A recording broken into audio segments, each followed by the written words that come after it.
Hey, Packers fans. Happy Friday. Welcome into an all new episode of the Pack a Day podcast. I'm your host, Andy Herman. Thank you, as always, for being here. We are now less than 2 weeks away from the NFL draft. And we're going to go through two big time prospects that could very well be in play for Green Bay today at defensive tackle. Kenneth Grant, Walter Nolen.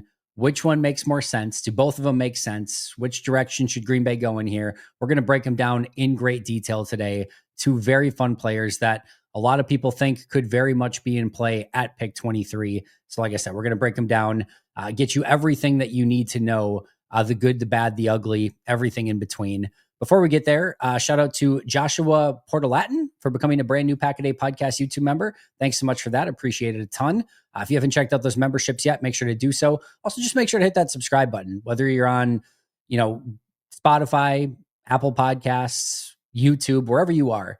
It is super easy to hit that subscribe button, and it legitimately helps the channel a ton. There's no monetary anything that goes along with that. It's just literally hitting the subscribe button. And if you're on the podcast channel, make sure to do automatic downloads as well. Again, it takes a couple seconds. It automatically puts it on there. And again, that helps us a ton. But most importantly, again, can't thank you enough for being here. And just again, having the opportunity to talk Packers with you guys 365 days a year. One other thing, just really quick, I don't know, maybe slight soapbox moment, but one of the things that I've kind of learned over the years, and I'll talk about, Nolen in just a minute here. Nolen's not my exact guy in this draft. I'm still going to probably watch him a little bit more even than I have already, just to see if maybe I can, maybe I missed something the first couple times around at this point. I don't think my mind is probably going to change. I don't hate him. He's not this prospect that's like, I can't, just don't draft him no matter what or anything like that. But he's not one of my guys.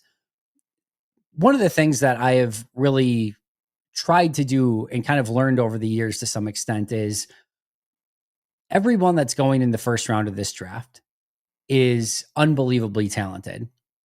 And if you every single year make a list of your guys that you love in the draft, and every single year make a list of the guys that you really don't want Green Bay to take, and you evaluate those lists over time, you will have guys on your list that you liked that turned out really well. Guys that you put on your list that you liked that turned out terribly. Guys that you turned out on your list that you did not like that turned out great.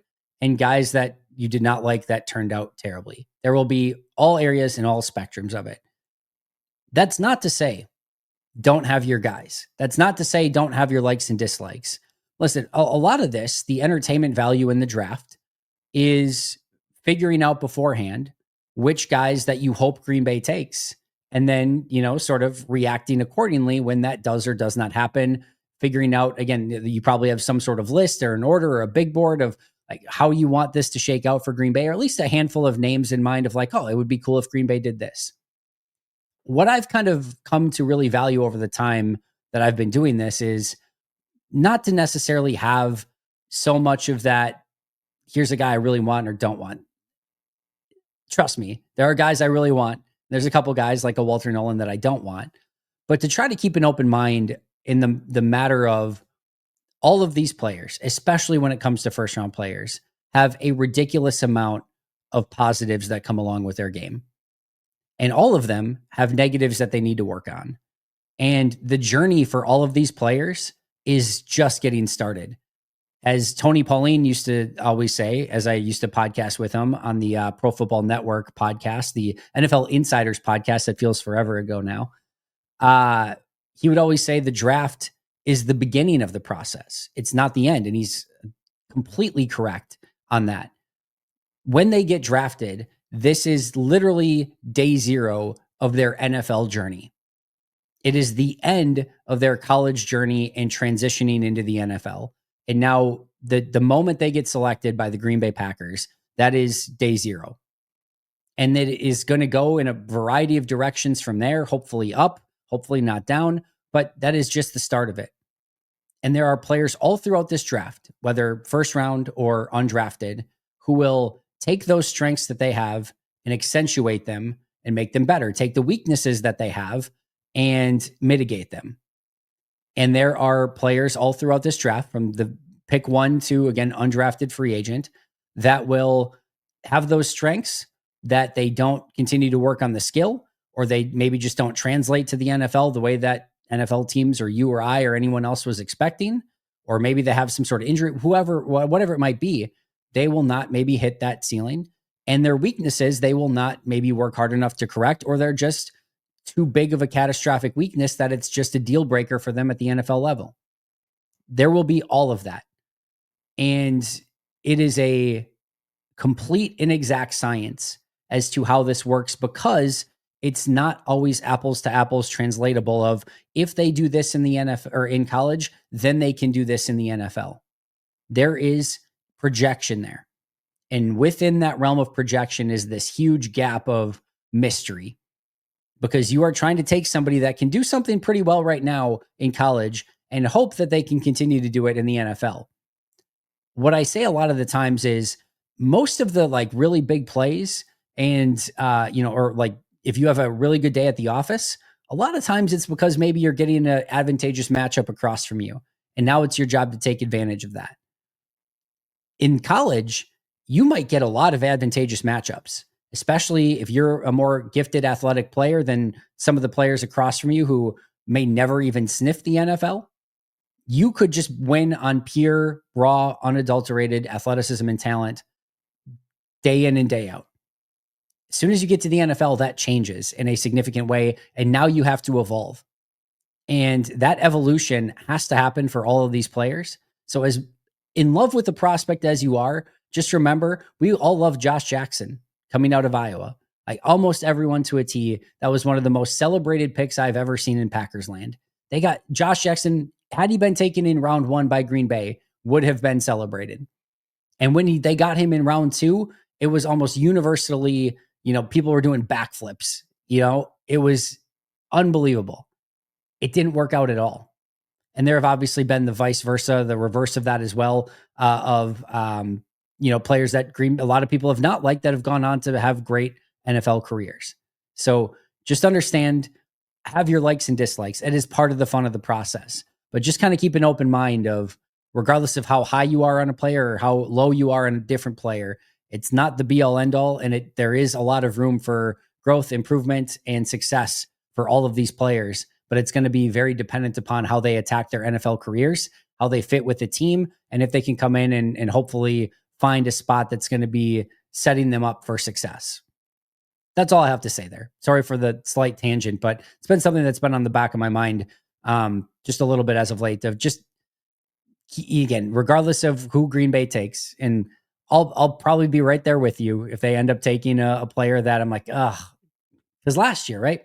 Jordan Morgan, not the guy I wanted in that pick, but to kind of what I'm saying, I can see what they saw. High-end athleticism. And by the way, I think he's going to be a good starting offensive lineman still. I didn't love his tape in college, but again, you're projecting. Can you take all of his talents and skills and some of the really great stuff that he did in college and say, like, yeah, I could see him becoming a really good starting lineman in the NFL? Absolutely. Absolutely. So let's give that a little bit of time, see what happens, and we'll hopefully all get what we want. And maybe the present under the tree this year will all be not only one that we universally love, but that actually goes on to be that all-pro Hall of Fame player as well. I can hope and I can wish, and you can't tell me otherwise. Let's get to these two big prospects today. Kenneth Grant, we are going to start with, and then we will get to Walter Nolen immediately after that. Kenneth Grant, 6'4", 331 pounds. I should do this wrestling style. Weighing in at 331 pounds, 6'4", out of Death Valley, in this case, just University of Michigan. Defensive tackle, Kenneth Grant, a true junior, 718 RAS. We actually have a true full relative athletic score. Feels so good. 7.18 RAS. Tested 78th percentile in height, 95th percentile in weight. Let that sink in for a moment. 36th percentile bench press. Not great. More on that in a moment. 81st percentile vertical jump, 57th percentile broad jump, 57th percentile 40-yard dash, 82nd percentile 10-yard split, 43rd percentile short shuttle, and 61 percentile 3-cone. I want to go over a couple things here because it's really important. These numbers are, when you talk about their percentiles, are weighted against defensive tackles. They are not weighted against nose tackles. They are not weighted against 330 plus defensive tackles. This is literally going against the same, guys like Carl Brooks. It is going against guys like Aaron Donald. It is going against guys that are 280, 285 pounds. Walter Nolen, who we're going to talk about obviously later today. Nolan's 296, so he's a little bit bigger. But even some of these undersized three techniques, those are all listed in the defensive tackle category. When you get the 330 pounders, it is tough to get high-end relative athletic scores because you are doing broad jumps, verticals, 40s, short shuttles, three cones against these super smallish, undersized defensive tackles, three techniques as well. When you see a 330 pounder that is 95th percentile in weight, meaning he is a big freaking dude, but has an 81st percentile vertical jump, 57th percentile broad jump, 57th percentile 40-yard dash, 82nd percentile 10-yard split, 43rd percentile short shuttle, and 61st percentile three cone. All of those are phenomenal, like unbelievable, ridiculous numbers. For the big dudes, whether it's an offensive lineman or a defensive lineman, when they're in the 330, like just massive range, you have to sort of change your calculus a little bit for how you view those numbers. Like this is probably like a 99th percentile athlete for 330 pounders, like a 99.9th percentile athlete for 330 pounders. Just put that into perspective. The other thing that I'll say is the bench press, 22 reps on the bench press, 36 percentile. You would say, well, all right, if he's going to be a big dude and, one of these big stout defensive tackles, I would expect him to do more. You are correct. He should do more. He should have more functional strength. I almost sometimes again, you may view this totally differently. I kind of view this as not the worst thing, or almost kind of, I don't want to say a good thing, but put it this way. Despite the fact that he has not put on all that strength yet. By the way, Dexter Lawrence, who you'll sometimes hear him compared to, he's not in that level, I think, of player / freaky dude, but it's not that far off. Dexter Lawrence coming out of college, benched 36 reps. 36 reps. All right. Kenneth Grant did 22. My point is to say, this is something that is very easily fixable, right? Just more time in the weight room, which I expect him now at the NFL level to have a ton of time to do and to only put on more strength moving forward. So he's already a freaky dude that is, really difficult to block and can penetrate and get into the backfield. Now imagine he puts on all of that strength where he's now doing 30 plus reps. Like that's going to translate on the field. So just if he was already maxed out, right? You're like, all right, well, there's not room for growth. There is still a ton of room for strength and growth on Kenneth Grant. And that is something that's almost scary to think about. But freaky athlete. His top athletic comp was Chester McLaughlin, by the way. 30th on Daniel Jeremiah's big board, was a third-team All-American and a second-team All-Big Ten player. Played 41 games at Michigan. This past year, he played 12 games, 32 tackles, 7 tackles for loss, 3 sacks, 5 passes batted down, and 2 fumble recoveries. 2023 played in 15 games on that path to the national championship, 29 tackles, 5 tackles for loss, 3.5 sacks, 1 interception, 5 passes batted down again, and 1 fumble recovery. And then in 2022, played in 14 games, played sparingly, had 8 tackles, no other statistics to his name. In his career, played 41 games, all at Michigan, 69 tackles, 12 tackles for loss, 6.5 sacks, 1 interception, 10 passes batted down, and 3 fumble recoveries. Per PFF in 2024, played 547 snaps, had an 83.7 defense grade, an 87.5 run defense grade, and a 75.3 pass rush grade. 2023, played 403 snaps, an 80.5 overall grade, 73.0 against the run, 78.4 against the pass. And in 2022, just 104 snaps, 72.7 grade, 73.6 against the run, 62.8 against the pass. In as far as pass rush productivity goes, in 2024, had 329 pass rush snaps, 3 sacks, 1 hit, 23 hurries, 27 total pressures. In 2023, 222 pass rush snaps, 5 sacks, 4 hits, 16 hurries, 25 total pressures. And in 2022, just 41 pass rush snaps, 0 sacks, 0 hits, 2 hurries for 2 total pressures. His pass rush win rate in 2024 was 9.1%. In 2023, it was 10.4%. And in 2022, it was 2.4%. Just remember, what's your job description? If you're a pass rush 3 technique sort of defensive tackle, it's going to be more rushing the passer. Not that you can be a bad run defender, but it's a little bit more towards what you can do as a pass rusher. This is a 330 pounder. He is in there to stop the run, to collapse the pocket. This is not going to be your player that's going to come in and all of a sudden rack up 15, 20 sacks, right? That's not his job description. That's not what you're expecting out of this type of player. The 9 to 10% win rate, very solid overall. And he's still kind of coming into his own as a pass rusher. You're bringing him in to eat blocks, stop the run, collapse pockets. That's what you're in. That's what you're kind of getting in this type of player. Not to say he can't shoot into the backfield and make plays and sacks from time to time. He has that ability. We'll talk about that.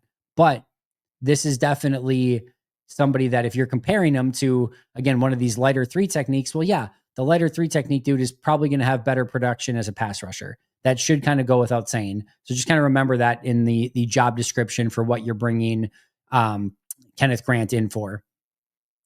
All right, scouting report from Daniel Jeremiah. Grant is a massive defensive tackle with intriguing quickness and power. He's very much a work in progress as a pass rusher. He flashes quick, violent hands to club swim for wins, but far too often doesn't have a plan and stalls out. He hasn't learned to harness his strength to bull rush and consistently collapse the pocket. That should be at the top of his agenda this coming season. He's a very dominant run defender. He easily holds the point of attack despite playing with a high pad level. I love his effort and awareness to chase down screens. If you want to see what Grant is capable of, watch Michigan's game against USC from the 2024 season. There's one other game I'll talk about as well. His upside was on full display that day. Unfortunately, he couldn't bottle that performance during an up and down season. Overall, there is some assembly required, but his physical tools are very loud and worth the investment. My positives for Kenneth Grant: has every right to be a dominant run defender who can collapse the pocket as a pass rusher. That's what you are getting as the vision for this player. Big time run defender, one of those guys that's just a complete pain to have to try to move in the run game or get anything going in the run game. He's just a clog. Like, he is that guy that is kind of the fulcrum in the middle of your defense that, you're going to funnel everything back to him. He's that black hole right in the middle. He's that, if you're a chess player, he's that pawn that's creeping up your side of the board and it's just causing chaos. And you're just like, there's just this one pawn, but I can't move it off of it. And you're frustrated by it. This is what Kenneth Grant can be. And he's going to set everyone else up for success around him. He has immediate first step quickness and incredible speed and agility for his size, but it's inconsistent. Sometimes you see it really flash off the tape. Other times it does not quite as much. You want to see a little bit more consistency there. Even when he's playing at a high level, he is really difficult to move, as you would expect. There are times, and we're going to talk about some of those negatives where he can move him off his spot. I'll talk about specifically when, but for the most part, when he's coming at you, even if he's a little bit on the higher side, you try to get under him and forklift him and move him, and it's just good luck. Absolutely good luck. I don't care how good of an offensive lineman you are, or even if you're getting under his pads, he's just an incredibly difficult human to move. Incredible skill set and room to become a really dominant interior defender, strong hands to manipulate offensive linemen, an impressive ability to split double teams and knife his way into the backfield. There are some plays on tape that you're just like, he almost looks like a 3 technique. He's getting out of his stance, shooting between 2 offensive linemen that are trying to double team him, and immediately getting into the backfield and making a play. Just like, that dude's 330? You sure? And it's really, really impressive. Again, consistency is the key. But those are those flash plays that just make you go, holy crap. If we can harness that, look the heck out. Daniel Jeremiah mentioned the USC game. The Ohio State is another one. And here's what I will tell you. The Ohio State and the USC games are what I like to say is like proof of concept. Scouting is, again, you can tell me what they can't do, but what you want to say is tell me what they can do. What does this look like? If I'm projecting Kenneth Grant to be this dominant player at the NFL level, is there proof of this? Am I just taking blind faith that he's going to make this jump? Or is there anything that I can look to say, okay, I get it. USC, Ohio State games are proof of just how dominant and physical and talented he is. And I can say, all right, I can see it. Now we just have to get that bottled up and more consistent on a game to game, down in, down out basis. And at defensive tackle, especially for some of the bigger guys, that is a consistent scouting note that you will hear for defensive tackles in Dane Brugler's Beast Guide for now until the end of time. It is a very common defensive tackle trait, especially in college going to the NFL. And some of those players learn how to then be professionals in the NFL. Others, you hear about it for their entirety of their career. Tough to tell, but that's what you're going to try to hope, is that you can get them to play a little bit more consistent at the NFL level. And here's the last thing. You just can't find 6'4", 330 with this type of athleticism. These are there's only so many of them in the world. They're rare. They're extremely rare. And when you have the opportunity to find one, you have to weigh out whether or not that is it the right time to take one, or can you afford to take one, those sort of things. But if you have them on your team, they're very, very nice to have. And especially if you can get them playing at the level that I think Kenneth Grant is capable of playing at. It's again, you can't all of a sudden midseason be like, man, it'd be nice. We could find a 6'4", 330-pound defensive tackle with unbelievable athleticism. Yeah, good luck. Even in free agency, those guys are really difficult to come by. So when you have the opportunity to get one, you really have to think long and hard of like, hey, it might be worth the investment, because they're really difficult to come by. Negatives: lacks the pressures in sack production. Again, you have to think of the job description a little bit. Plays too upright and gets moved off the ball in a way that shouldn't really happen. Again, he's tough to move even when he's playing out upright, but here's the big one and why this happens from time to time. He needs to be more cognizant of double teams and offensive linemen down blocking on him. When he is straight up, whether it's one-on-one or even if there's two guys coming right at him, he's golden. He's really difficult to move, and you're more often than not just not moving him. But teams will down block on him, and teams will double team him where he doesn't see that second guy coming, and he gets almost caught off guard by it.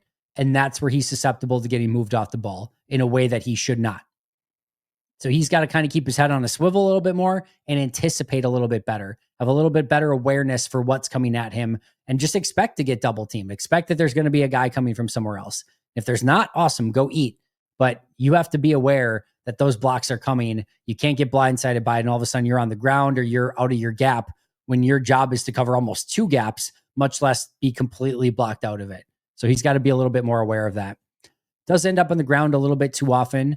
Not a true pass rush arsenal at this stage of his career. Needs to continue to develop his pass rush moveset, and just it's something that he can use as a go-to. I do think he can add to his strength and anchor even better, which again is a scary thought, but it's not complete as of yet. The inconsistencies on film have been noted by Daniel Jeremiah, myself. It's just there. It's not game in and game out of this dominant defensive presence. So there is, again, a little bit of projection here, a little bit of hope that consistency comes with time. And he's never going to be an elite closing speed or change of direction guy to rack up a ton of sacks.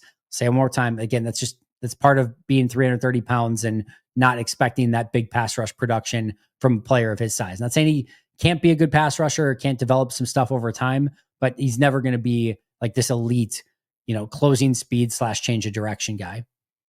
How he would fit in Green Bay: he'd be the nose tackle. You can play Kenny next to him. You can play Devontae next to him, Carl Brooks next to him. A really nice piece. He's going to be a big-time run defender. He is going to be an upgrade from TJ Slayton. He can collapse the pocket as a pass rusher. He's going to be a pain to play against. And I think the big thing is he can help Quay Walker and Nedrin Cooper stay clean so those guys can sprint around and make all of their ridiculous plays. I do think there's probably value at pick 23, but it just depends on, number one, who's available along with him. And number two, I think there'd be a little bit better value if you kind of move down a handful of spots and still pick him up. But that's a tough game to play if you are interested in him, because he could even go ahead of 23. It wouldn't stun me. I think he'll be there at 23. Whether or not Green Bay should take him, again, I think is more dependent upon who's there with him. But if they took him at 23, I would have no issue with it whatsoever. Why Green Bay would potentially pass on him: just better prospects available. I think that would be probably the biggest thing.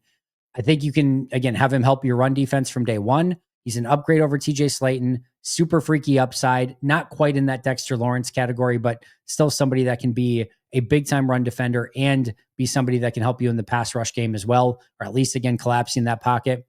Definitely some risk with this as well.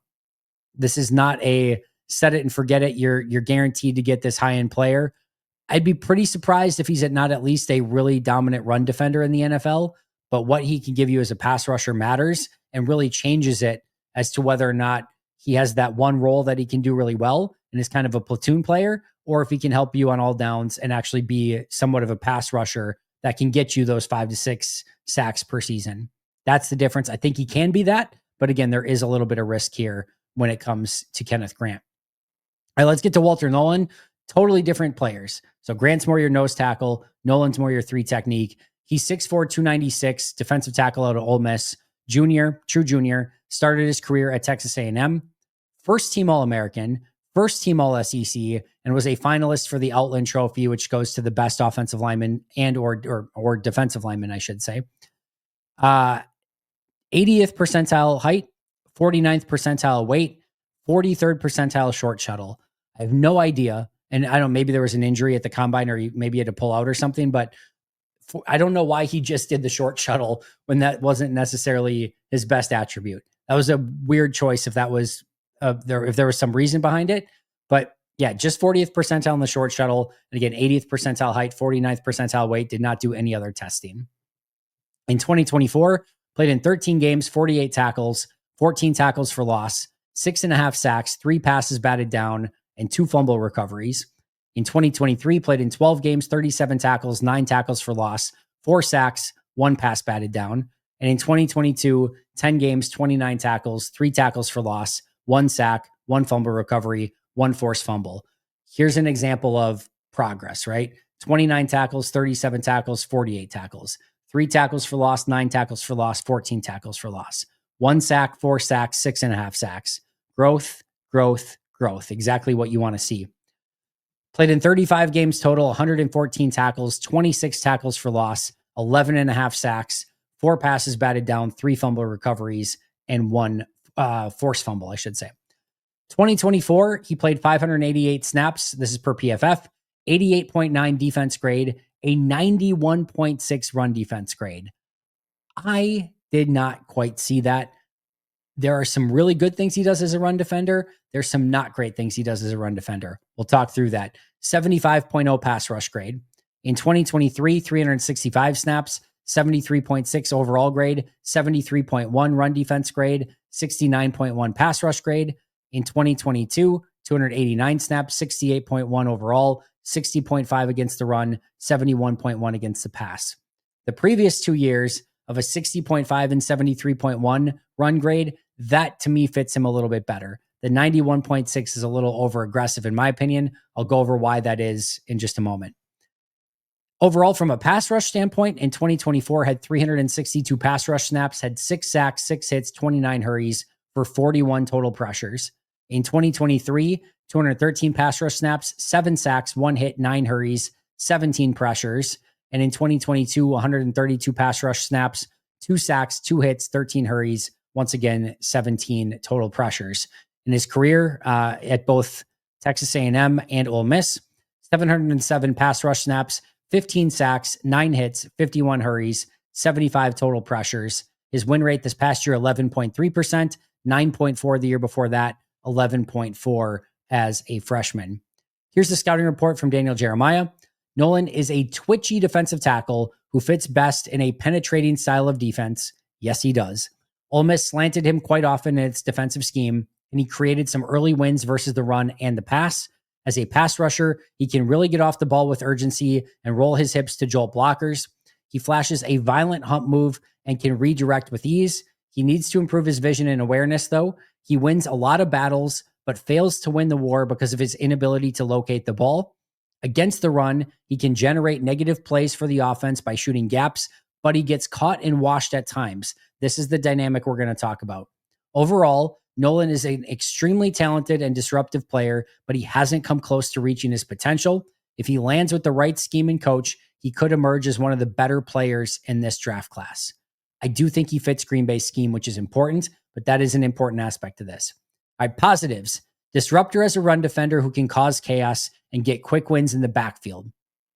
Let's just have the run defense conversation right now. When he is shooting gaps and penetrating, he is a menace as a run defender. What I thought he struggled with more was holding up at the point of attack when he had to just go and sort of absorb the blocks. When he had to be the guy that was holding up against a double team, or if somebody tried to down block him, far too often he got pushed out of his gap. And that's where I have concern. And I think it's going to be a bigger concern at the NFL level. So if he's out there, what you want to do is have him being that shooting, penetrating player and not the guy that needs to hold up at the point of attack. That is easier said than done. You have to be able to vary what you're doing up front. And you can't just say, well, we're going to take this guy and shoot him into the backfield every time. Like, it's predictable and teams pick up on it very quick. So you have to be able to hold up at the point of attack as well. And I think that's what he needs to work on. Good news, he has a very good first step. When I talk about, absorbing contact as a run defender, again, that's when he's, the offensive line gets to do the dictating there, right? When he is a pass rusher, it's almost the opposite. When he's a pass rusher, he gets up to that offensive lineman and the offensive lineman starts fighting him. And it's like he's absorbing it, and it's just absorbing it. And he's just continuing to go on. It's like it's not even affecting him at times. It's really impressive, but he just absorbs that contact as a pass rusher and just keeps moving forward. Just kind of keeps pushing that offensive lineman back into the pocket. Used occasionally as a pocket collapser off the edge. So they used him as an edge defender to just take those tackles and push him back into the quarterback. Thought he looked pretty good doing that. He has long-term upside as a 3-down defensive lineman. And that's, again, what you're looking for. You're not a platoon player, somebody that can play on both run downs and pass downs and really have that value of playing, maybe 700 snaps per season. His balance was overall a positive. He gives great effort and does not give up on plays. That's something that you love to see. When you have these really juicy, tantalizing defensive tackles, what you want to see combined with it is effort. And that's what you have here. Now, one of the players that, again, he just kind of reminds me of, not apples to apples as a true, like, they're going to be the same type of player, but kind of same impact, same, strengths and weaknesses a little bit, is Devontae Wyatt. And Wyatt was the same way. And why I was so bullish on Wyatt of potentially becoming a great player is because the effort is so often there. You see him really give a ton of effort, but it hasn't translated into becoming a dominant player using all those traits. But usually when you have great traits and great effort, it's going to translate. It hasn't really yet completely with Wyatt or with LVN on the outside. Hopefully that changes, but this is kind of similar where great effort, great traits hasn't fully come together yet. Last but not least, from a positive standpoint, flashes powerful hands when he can locate them correctly. So when he does get them inside, he can really be jarring with those hands and does show a little bit of violence with those. Negatives, needs to find more nuance as a pass rusher. It's just kind of, getting off the ball, again, absorbing that contact or pushing players into the pocket, trying to bull rush. A lot of these guys, and we're going to, again, talk about this through the end of time. When you're in college, you usually don't have a full pass rush plan unless you're Donovan Ezeraku, in which case you're very well versed in everything. But he's going to need to put that together. He's not a top end finisher at defensive tackle. It's not terrible, but I think he can do well. Again, at this point, again, he doesn't have that extreme closing bursts or anything that is going to get him, I think, those big time pass rush or sack numbers, I should say. Struggles to get off of blocks once engaged. So he'll absorb that contact and he'll continue to push the pile or push the offensive lineman back into the quarterback, but he does struggle to get off of those blocks. Felt he allowed the offensive line into his body too easily as a run defender and gets moved around too often. We talked about that. Inability to hold up against double teams. Needs work on the technical side of his game in a major way. He's a good but not an elite athlete. And you kind of saw that in the 3-cone testing as well, or short shuttle, whichever one it was. And then the other thing that Justice kind of brought up the other day, and it was also in the in Dave Brugler's draft guide, he has attended 6 different programs in the past 7 seasons. So he has not been able to just stay one place. Now, that's not a concern when you're drafted. Like, you're not going anywhere. They own your rights for, the first 4 to 5 seasons if they pick up that 5th-year option. But it is one of those of like, was he invested in a program? Did he get ingrained in it? Or was he just kind of going, mercenary style and going to the highest bidder? There's anything really wrong with that, but it's just something noteworthy nonetheless. How he could fit in Green Bay, 3 technique, a little too similar to Devontae Wyatt for my particular liking at this point in time. Is there value at 23? Arguably, yes, but I think there's going to be better values at that spot. I think he's going to be there at pick 23. I would prefer Green Bay going a different direction here, but I'll say what I said early in the episode. There's lots to like too. I can understand why Green Bay would be interested. And if you're looking for somebody who has some of those freaky pass rush traits, well, Nolen has them. And now you just need to get that raw ball of clay and turn him into a weapon. If you think you can do that, I understand why you're taking him at 23. I think it's a little bit too much of a projection for me, but could understand why a team would maybe want to take him in that realm. Personally, just hoping they maybe go in a different direction. To me, final thoughts here on both prospects. Oh, sorry, a couple other things. Why would Green Bay potentially pass on him? The agility score is one. Hasn't been able to stay in just the one spot. Maybe that bothers Green Bay. And again, maybe just a little too similar to Devontae Wyatt, who they already have in Carl Brooks and Colby Wooden. They have those three techniques. Do they want somebody who can maybe do something a little bit different? My final thoughts here. I think Grant makes more sense than Nolen. Nolen is the better pass rusher. Both have upside. Both have, I think, some legitimate risk to their games. Again, I would lead Grant, but Nolen broke out in 2024, and he could be a legitimate add to that pass rush unit, which is, of course, one of the big things we've been talking about all offseason long. Let me know what you think. After hearing from both of these, would you rather have Kenneth Grant? Would you rather have Walter Nolen?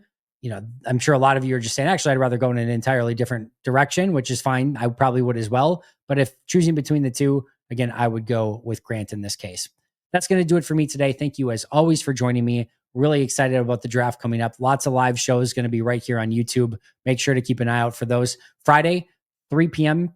happy hour. I'll be live answering questions for about 45 minutes. So keep an eye out for that as well. Shout out to our All-Pro and Hall of Fame members, Most Hated Minnesotan, PJ Wayne, John Wild, Brandon Paletta, Boom Handle, Donald Lee, Lori Lord, Baby QB, David McCluskey, Donald Decker, Alex Wong, Peter Ataka, Jay Zimmerman, B. Brown, Puerto Rican Packer, Dan Gessford, Dylan Pat Scott, Bobby Santoro, SoCal Pat, Chris Rager, Izzy Roberts, Ian Ewing, Razul Douglas Time, Jake Koner, Carla Delgado, Willie Winkle Stinkle, and Jen Wright. See you guys tomorrow. But until next time, and as always, go Pack Go.